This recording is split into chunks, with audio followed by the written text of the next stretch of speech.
describe. Every time you call on me, I drop what I do. You are my best friend and we've got some shit to shoot.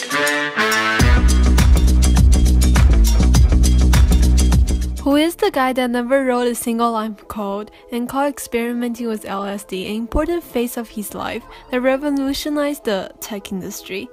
Steve Jobs, the mastermind behind Apple, that's who. Steve attended Reed College but dropped out after a semester and instead attended homebrew computer club meetings with his friend Steve Wozniak.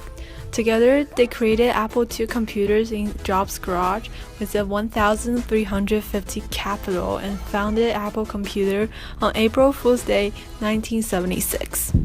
The Apple II's colored graphics and VisiCalc spreadsheet program earned the company $139 million, and in December 12, 1980, Apple went public, raising $100 million more capital than any other IPO since Ford. 2 years later, it skyrocketed to $200 million. With the increasing competition with companies like Microsoft, Apple soon lost half their market to their competitors. It wasn't until the introduction of iTunes that Apple's stock grew 10 times, from $6 per share to $80 between 2003 and 2006. At its peak in October 2010, Apple's stock was worth $300 per share. Unlike other tech companies, Apple used catchy slogans like "Bite into Apple" to attract the consumer market and worked extra hard on their marketing strategies. In the 1984 Super Bowl ad, Steve Jobs introduced the Macintosh, the first successful small computer with a GUI and the building block for Apple's future success.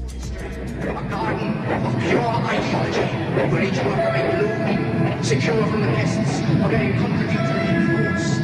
Our unification, of course, is more powerful a weapon than any fleet or army on earth. We are one people, with one will, one resolve, one cause. Our enemies shall talk themselves to death, and we divide them with their own confusion.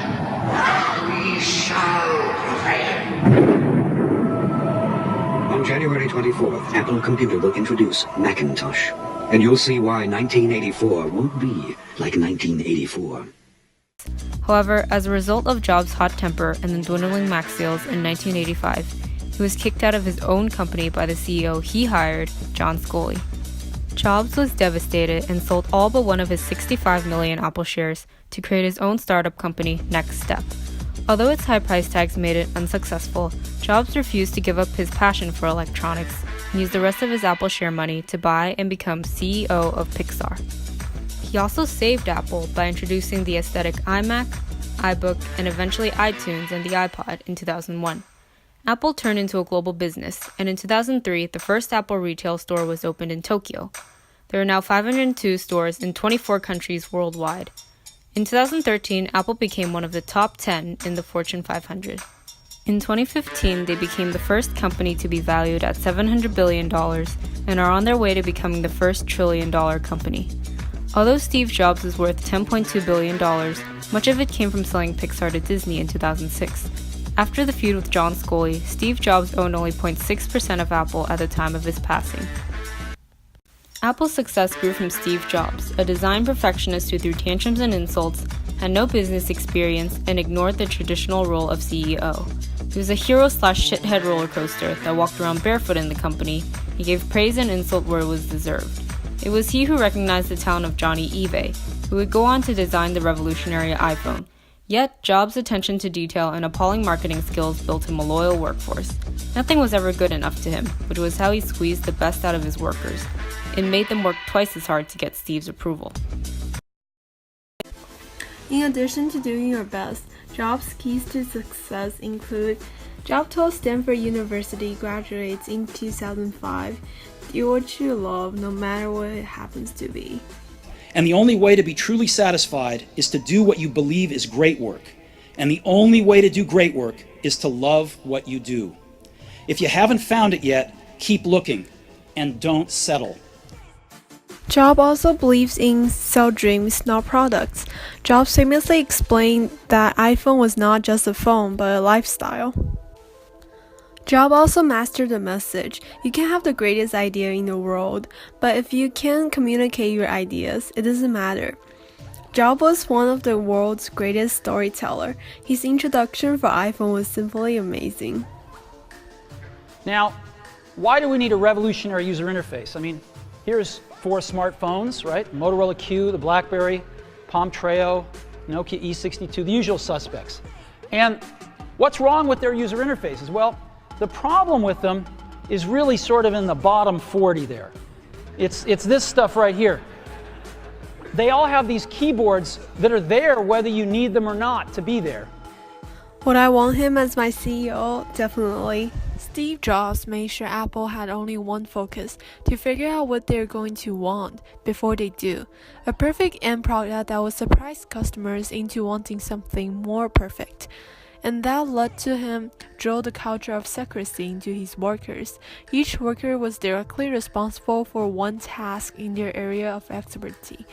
This was how Apple rose to the top of the digital market, inspiring iPhones and iPads that transformed the digital world. With many of their products being made in China, Apple promised to treat workers with dignity and respect, and use environmentally responsible manufacturing process. While Apple was ranked 4 out of 15 in Greenpeace's sustainable tech companies and used 100% renewable energy in their US cooperation, they're also criticized for sweatshop labor abroad. In 2010, 14 workers in China's Foxconn factory committed suicide, protesting their 60-hour work week and having to sleep through lunch. After this incident, and because much of Apple's products is manufactured outside of US, Apple has released annual progress reports of their working practices. Steve Jobs didn't let anything get in the way of giving consumers the best of the best, not even the cancer he was diagnosed with in 2003. His failing health did not stop him from putting a ding in the universe. In 2011, he introduced the iPad 2, a device he was confident would replace PCs despite mixed reviews. Later that year, he gave the world iCloud, before passing away peacefully in October 2011. Throughout his career, Jobs learned to believe in himself, learn from his failures, and to never stop at success. Although he had no idea what he was going to do out of college, was kicked out of Apple, and created an unsuccessful startup company, he knew it was his job to bring Apple to the top. In a 2005 Stanford speech, Jobs said, Again, you can't connect the dots looking forward. You can only connect them looking backwards. So you have to trust that the dots will somehow connect in your future. You have to trust in something, your gut, destiny, life, karma, whatever. Because believing that the dots will connect down the road will give you the confidence to follow your heart, even when it leads you off the well-worn path. And that will make all the difference. Stay hungry, stay foolish. Thank you all very much.